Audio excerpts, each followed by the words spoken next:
ಇವತ್ತಿನ ಈ ಒಂದು ವಿಡಿಯೋದಲ್ಲಿ ನಾವು ತ ಥ ದ ಧ ನ ಈ 5 ಅಕ್ಷರಗಳ ಬಗ್ಗೆ ಅಭ್ಯಾಸವನ್ನು ಮಾಡೋಣ.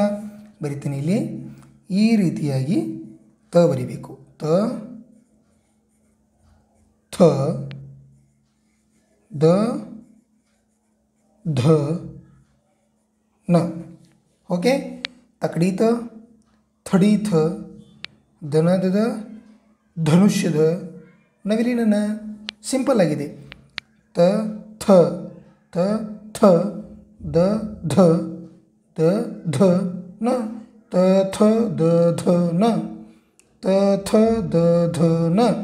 ಈ ರೀತಿಯಾಗಿ ಅಭ್ಯಾಸ ಮಾಡ್ತಾ ಮಾಡ್ತಾ ನಿಮ್ಮ ಕೈಯಿಂದಾನೇ 2 ಸಾರಿ ಬರೆದು ನಮಗೆ ಕಳುಹಿಸಬೇಕು 2 ಪೇಜನ್ನು. ಓಕೆ ನೋಡಿ.